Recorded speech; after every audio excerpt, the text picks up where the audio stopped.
the most advanced recruiting techniques. Land the most desirable talent. Launch your company towards massive success. This is the Higher Power Radio Show with Rick Girard.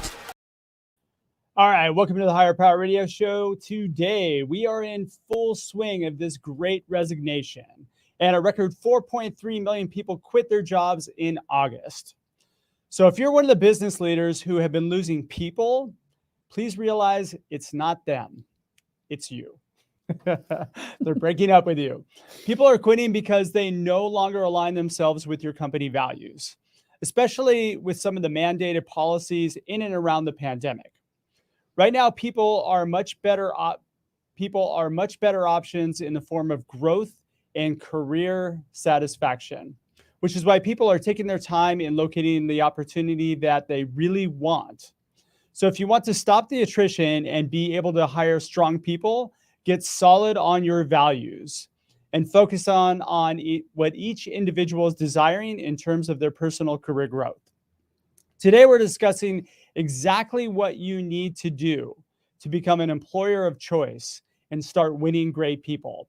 I'm Rick Girard, and welcome to the Higher Power Radio Show. We help entrepreneurs and executives win the strongest hires by sharing insights from top-performing rebel entrepreneurs, game changers, and industry leaders like our guest today, Leilani Quiray. She is the founder and CEO of Be The Change HR.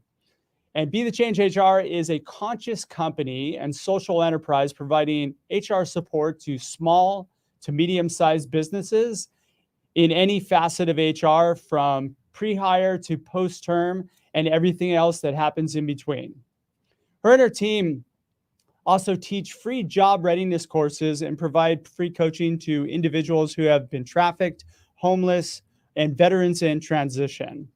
Leilani and her team are not only HR pros, but they are life changers, which is what makes Leilani the perfect expert for today's topic. Leilani, welcome to the Higher Power Radio Show today. Thank you so much for having me. It's fantastic to have you. And we've had you on before, Yes. And it was like Halloween a couple of years ago, and you wore a costume. I wore a skeleton suit and a blazer to make sure that I was appropriately professionally dressed. And you were like, and I felt like a total yutz because I didn't dress up. No, that's okay. But you were fantastic. So Thanks. I'm excited to have you back.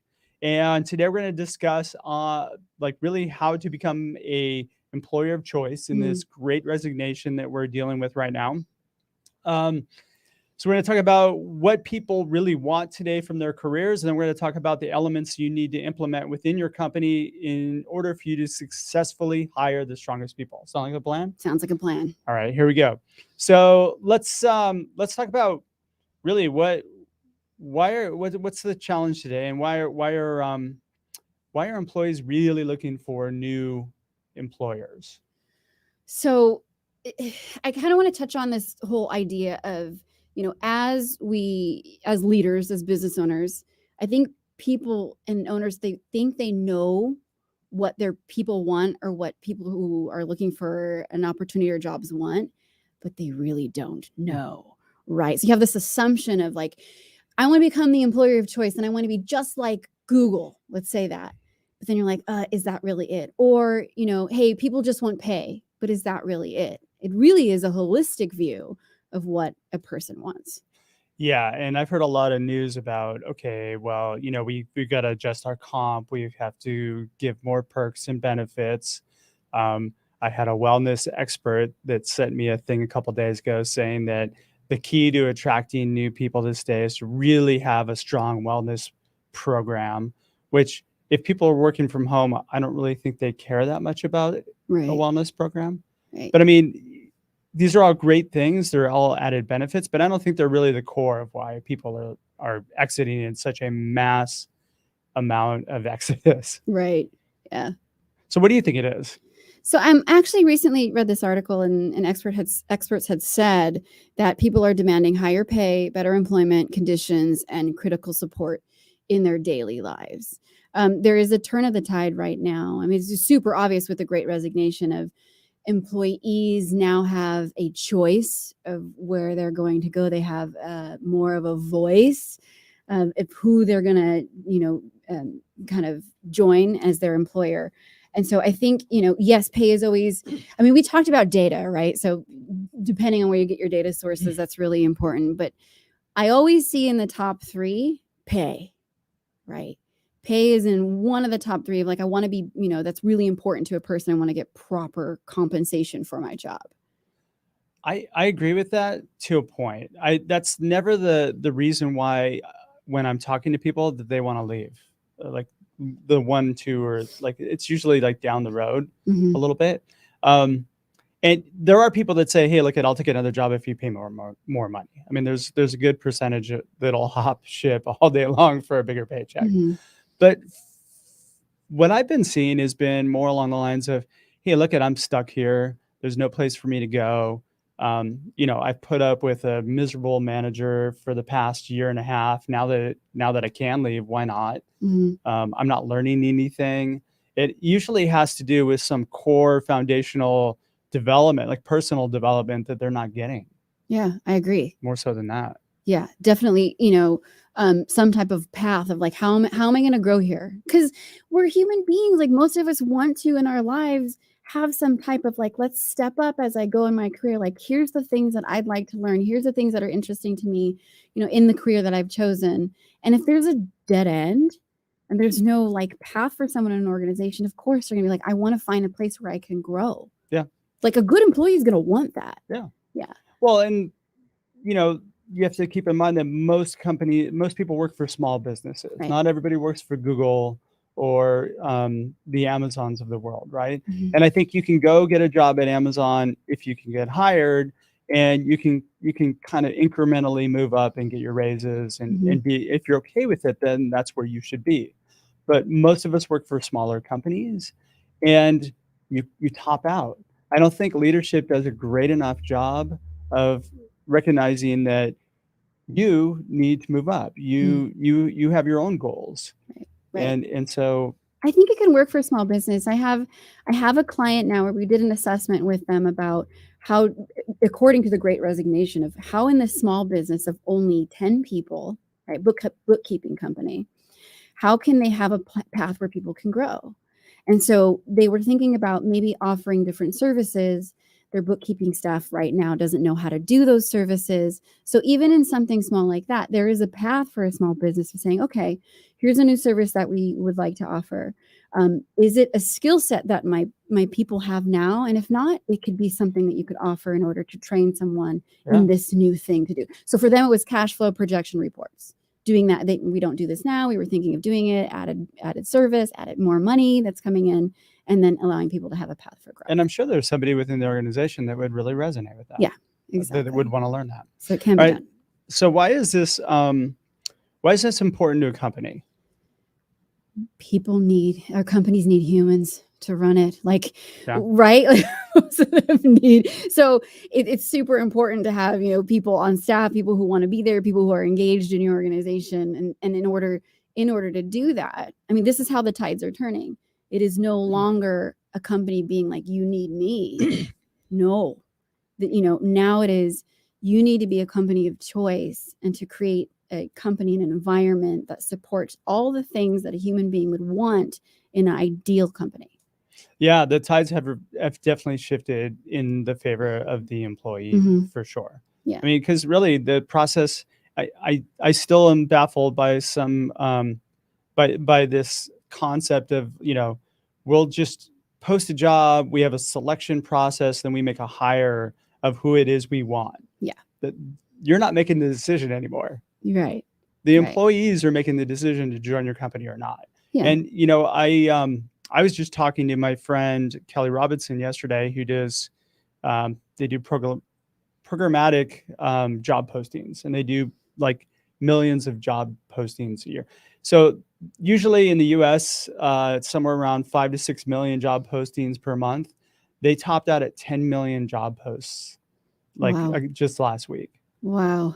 So there's so much opportunity that you really need to do something. And really, I think a lot of it comes down to flexibility. Yeah. You know, people want that ability to have that personal freedom. And that's the big issue. Yeah, I mean, two other points of why it is important for a company is there's the ethical reason. So as business owners and as leaders, we do have this responsibility of creating a good work environment. I don't know about you and how many times you've cried when you've worked in an organization, but I know me, and I'm like, why? Like, I shouldn't be in this state of where I'm working for an organization where I'm unhappy, where leadership is caustic and is unhealthy. Like, leaders and owners have an obligation to have a healthy workforce. Yeah. Like, it's one of Maslow's hierarchy. You need that, right? A safe place to be. Yeah. And the other is, I mean, our CFOs will love this and business owners will love this. If you have a great work environment and you have engaged employees, guess what happens? Productivity goes up. And then what happens when your employees are Profits. yeah, exactly. Money. And really, that shouldn't be first. The profit shouldn't be first. It's really, in my opinion, the people should be first, and that will naturally just come. So I think those are other reasons why. That is so very true. Yes. All right, you're listening to the Higher Power Radio Show. I'm your host, Rick Gerard. And for our podcast listeners, we're going to take a quick educational moment from our sponsors. Hey, check out stridesearch.com. There you'll find a link to order Healing Career Wounds, which could be your guide or your startup secret weapon to winning the strongest hires. Our guest today is Leilani Quiray. She is the founder and CEO of Be the Change HR, and we are talking about how to become an employer of choice today. So we just talked a little bit about, some of the issues that companies are facing and the reality of who really controls this job market. Hopefully that's a little bit of a wake-up call. Now we're going to talk about how do we solve this problem. So I'm a company, Leilani, and I need to figure out, I just lost a bunch of people. I need to figure out how to fix it. What do I do? So I'm a huge fan of asking, right? So asking your people. I know it can sound super scary to do that. When you go to your people in your organization, you're like, hey, let's measure this company culture. And it doesn't have to be so daunting. It could be, you could do a 10-question survey, do it where people can keep their anonymity. Can you say that word for me? Anonymity. You know what I mean, right? So it can be anonymous. Yeah. And really ask them, what they love about working there, what they don't. Another good way of measuring this would be based on, the data of why people are leaving their jobs. And then the other part is stuff that has to do with the company's core values. Now, this is based on if a company has actually done the work to ensure that these core values are actually in line with the organization. Because I know some people make them up and they say wonderful things like integrity. And you're like, is that really? We pulled it out of a book. Right. Be humble, be smart, and be fast. Exactly. Which are great core values. Yeah. Is that really something that aligns with your business? And so I think it's important to ask these questions of your people, also have some information and data behind, what the owner and leader wants, and then create a plan that way. A big asterisk next to any time that you're going to ask your people what they think, you need to really look at that data and communicate back to them. Because if you take a survey like that and then you're silent, that could really hurt morale and make it worse for you. Oh, yeah. Yeah. So go back, take a look, communicate. Here's where we're doing great. Here's where we need to improve, and then make that part of the plan for the organization as it stands now, and for things you can work into your talent acquisition strategy in order to shine in the ways that you're doing great things, and then improve on how you can improve your workforce. So it emanates outside of your organization as you grow. So let's say I'm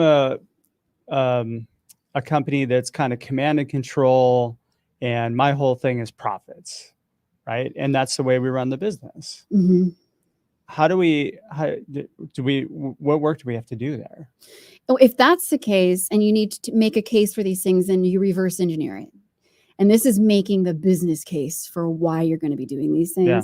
And so if you reverse engineer it, a very easy metric is turnover, and how expensive turnover is. And so there's different percentages of someone's annual salary that is assigned. You could just Google it and find out it's 20, 50, 120, 150%, sometimes more, depending on the position. Yeah. But if you affix a dollar amount to that, and you show, we lost these many people, and this is how much it's cost us, just in turnover cost, not even in productivity, just in turnover cost. That could make a business case for, let's say, let me pick on the CFO, right? For changing who you are. Yeah, exactly. Like, changing your view you look on at this. it that way, I think it's helpful. Yeah. I would agree. And also like, but even if you've had some attrition and the people who have left, I mean, I would imagine actually, I would bet that those people didn't align with those values. Right. They stuck it out because they're probably making good money and now they have options. So now I guess you really have to drill down on, okay, who we are, and then hire people that align with a command and control environment that, they'll thrive in. Exactly. Yeah. I mean, I don't know how that works, but good luck to you if you are that guy or that person. Okay. So, all right. So you ask your people, now what? They give you a bunch of feedback. Yeah. Okay. So we're starting to make some changes. We figured out what our culture is. What would be the next step that we would hit as far as hiring to attract people? Yeah. So one big thing I think is really important is, and I'm going to talk about job requirements. So it's wonderful if you want to hire like an administrative assistant, but like truly think about, and this will expand your candidate pool. So this will help in the talent acquisition strategy and expanding a candidate pool. So someone who's in a certain position, I see this a lot. I'm sure you do too. It's like, I want an administrative assistant who has a bachelor's. Sometimes I see like masters. And I'm like, is that really a necessary requirement for this role? Right? Do you need a bachelor's in order to be an administrative assistant? Yes or no? No, your ego does. Yeah. And then there's this piece of like what school someone went to. Does that, I mean, high five for anyone who's gone to an Ivy League school. I have no idea what that means. Like, you are an amazing human for getting in there and getting through it. But at the same time, does that make you a good administrative assistant? Does it make you a good, insert that job title there? Yeah. No, it doesn't. And in fact, like there was some data that came out quite a few years ago that Google released where their most successful hire comes from. And it's from the University of Illinois at Chicago. Yeah. Like shout out not even a top. Yeah. Shout out to these guys. Good job, guys. You're right. No, they're not even. So it's not even a top Ivy League school. Right. So having that, again, that's an ego-driven want. Yeah. Yeah. So, the other thing that I found is really, really important on the job requirements is that this requirements list, you must have 5 years of this, 4 years of that, 3 years of this, based on kind of guesses that person will have had a lot of experience if they did that. The requirements list, to me, is kind of a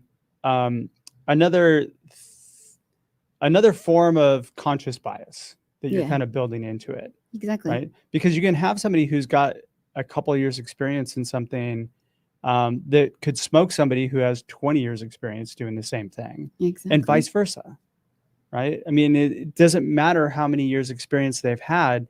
You want to look for evidence to support that they can actually excel and do well in that role. Yep. Do well in that role and be a great fit for the company. Yeah. Shout out back to the core values and making sure that those are in line with what are your true core values as an organization. And then the other thing of that, and this, I'm going to kind of nod to DEI, diversity, equity, and inclusion just for a second, is that when you open up your candidate pool, you can open it up to more diverse hires too, for those that might be disadvantaged due to whatever circumstance they're in, based on these things. Yeah. And so that, I hear that, well, I want more diverse hires. Well, let's really take a look. That's one small piece of it, of like, what's the job requirement? Do you really need someone who has the list of, skills? Do you really need someone who has this type of education? Or can we open it up so that there is ability for different people who can excel at that job? Yeah, I don't think that you can really get diversity until you get rid of some of these hurdles that are up, like in the whole process. Yeah, like getting rid of the resume. Yeah. I mean, it's easier said than done, but it can be done. I don't look at resumes at all. Neither do we. So I'm like, really? So we do it. Our process is we do core values first. Yeah. The resume is not looked at till the very end. The very end. Yeah, exactly. So, yeah. Yeah, because it influences your decision on whether or not you want to talk to somebody. Yep. So, performance metrics, by the way, are far more valuable than those requirements, and actually build accountability into once you get somebody hired. Yeah. And again, that's a much better measurement tool, because you're giving somebody like, here's what we're going to expect out of you for the first 90 days. How are you going to deliver? Yeah. And then you can have that conversation around that. Yep. So, Yep. Super valuable. all right. So we've just completely annihilated your job requirements being reasonable. What's next? I know you want to talk about comp. Right? I know, really quickly. Okay. Okay. Like in like 30 seconds, it has to be fair pay for the job. Yeah. And there's data out there. Again, good data in, good data out, bad data in and bad data out. There's free resources out there. The Bureau of Labor Statistics, they have information in certain metropolitan areas on different jobs. You can look this stuff up and see where your comp lies within, the percentage range. Are you right in the middle? Are you low? Are you high? And base your comp package on that. Another thing that I want to touch upon is employer branding. Okay. So this is the idea that, okay, if I want to be the employer of choice, what do I look like publicly? Right. Sure. Another big thing is Glassdoor. But if you're a small company, you really don't have a public, you might have a Glassdoor like from a bad interview or something like that, but you don't have that much. I mean, is it worth, let's say I'm a 30 to 50 person company. Do I really need to have employer branding?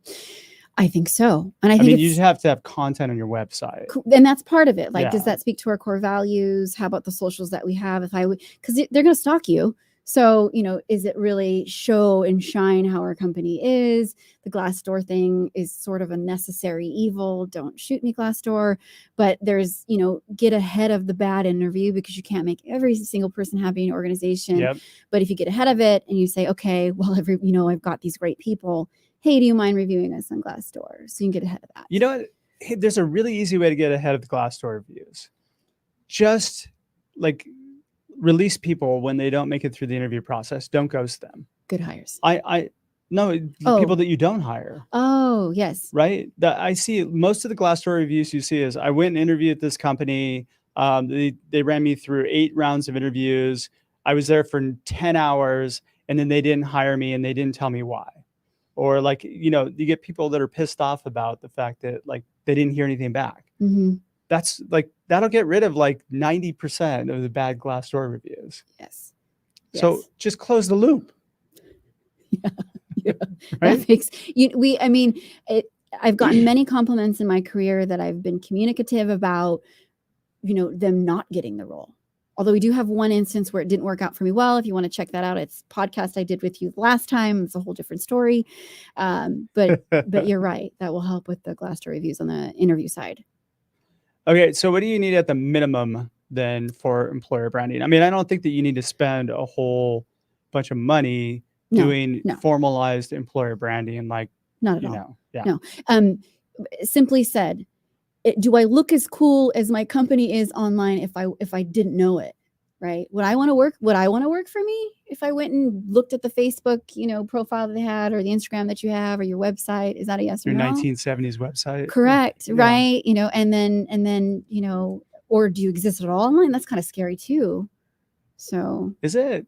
Oh, yeah. I kind of like when people don't exist online. It's less pressure for certain. It's fun. I wish I was hidden. It would be great. Yeah. All right. So employer branding, and then what would be the final piece? We talked about it a little bit, but that core value work. Yes. There's lots of resources out there. There's lots of books out there to figure out, how do you figure out what your core values are? Also, for me, my organization, I did my core value work 6 months before I brought on my first employee. That is a really good point that nobody when you start planning to hire somebody, plan out your job descriptions, plan out your content, do your core value work, understand who you are. And by the way, as a leader, you're the one who's driving core values. So they're going to be reflective of who you are as a person. Yeah. Your values for your company are driven 100% by you, because I know you and that's who you are. I'll take you one step further. One of those core values should probably be the thing that you are not good at. Ooh, there's a good thought. Correct. The opposite. Obviously not that. So it's one of the things that you inspire to be. Yeah, because it's something as a leader you're going to have to work on yourself. And you should know what that thing is. You're like, oh, I'm not good at this, and this is going to affect my people. So how can I insert that as a core value in order to get around my own stuff that I'm going to probably naturally do, so that I have a constant reminder. Am I living our core values through everything that you do? That's a really good point. I guess if you're a command and control person, you really don't want to be one. but that's who you are and you really want to work on that, then you can symbiotic relationships and autonomy, and then work that into whatever word, the one word that would be. There you go. Yeah. And then define it out, right? Like, what does that mean exactly? Yeah. I try to attach measurables to the core values. I love that. Yeah, because like, how are you going to evaluate somebody against it if it's not a measurable?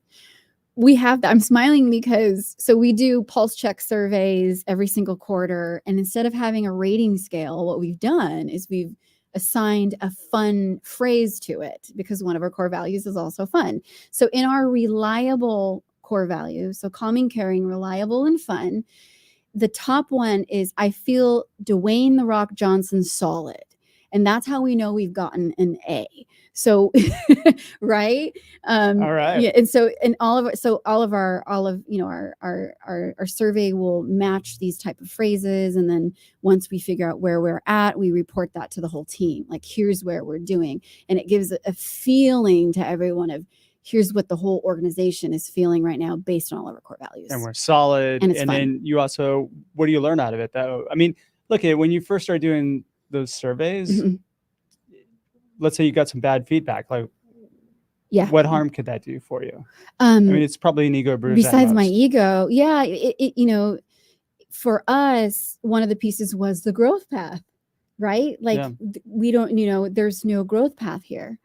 Another one was behind our performance management program. And so it's because it is a bit of a hit to the ego. It's like, I thought I was doing, because it's so hard to do all the things. Yeah. But then it becomes, okay, here's, maybe I had my blinders on about this. And now I have the opportunity to figure out, how do I create a growth path for everyone here? Yeah. Right. And so we started to insert 1 hour a month, paid training in anything you want to do in your life, whether it's HR or not.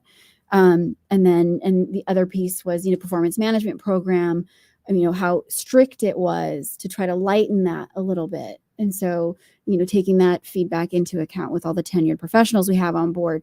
So it's just being open to the feedback, because it's hard to hear feedback. And embracing the suck. You're going to suck, embrace it. Yeah, they're going to tell you. They're going to, if you got a good org and people feel comfortable enough, even if it's anonymous, they will tell you the one thing that you weren't paying attention to. It will be very loud. Very true. Yeah. All right, Sheila, we're getting pretty close on time. What would be 2 or 3 key takeaways you can give the audience that can plug into their business today? Yes. Okay. So the pulse check survey thing is a big deal. You can come up with these questions on your own. Just make sure that you follow up and you communicate to your people about the results. Don't leave them hanging, and do something about it. Rethink your recruiting strategy. So that's a big one. Like, is that bachelor is really necessary for the position that you're asking for, to widen your job pool, your online presence, your employer branding is really important. And then making sure you pay people properly. Like, don't just throw a number out or try to undercut people. You really want to make sure that you're paying fairly. Yeah. And then finally, and we've talked about it, peppered it through this conversation, is your core values. Like, live them, make sure you know what they are, and then commit to living them in your org. And you know what really helps to live your core values is make it a language within the organization. Yeah. Like, Amazon did an amazing job of, hey, we're making this decision. Does this demonstrate our core value of customer obsession? Yeah. And when you make it a language, performance goes through the roof. Leilani, thanks so much for your time investment today. And I want to welcome you to the Higher Power Radio community. Now, what would be the best way in which members of the audience could find you? Yeah. Work with you, maybe? Put my money where my mouth is, because all of our socials are wonderful. So you can check us out at Be The Change HR on any of the platforms. And then if you want to reach out to me, I invite you to do that. Me personally, you can email me, Leilani, it's Leilani at bethechangehr.org. All right, perfect. All right, I want to thank our listening audience for tuning in to this week's episode of Higher Power. Quick thanks to our team, Brian Colburn, Andrea Ballin, and Ayla Gerard. If you're listening to the podcast, please subscribe, share, and review. We're listening. We welcome your feedback. After all, this show's for you. You can join the Higher Power Radio community at Higher, H-I-R-E, Power, P-O-W-E-R, Radio, R-A-D-I-O.com, or you can drop me an email at rickandstridesearch.com. Tune in next Tuesday. Our guest is going to be Darian Mikkel. He is the co-founder and CEO of Qualify. I'm your host, Rick Gerard, and you have been listening to the Higher Power Radio Show. Aloha. Aloha. Thank you for listening to Higher Power Radio. Catch our LinkedIn Live show every Tuesday at noon or download the podcast on iHeartRadio, iTunes, YouTube, or your favorite podcast platform. We appreciate you joining us on Higher Power Radio with your guide to recruitment success, Rick Giroux.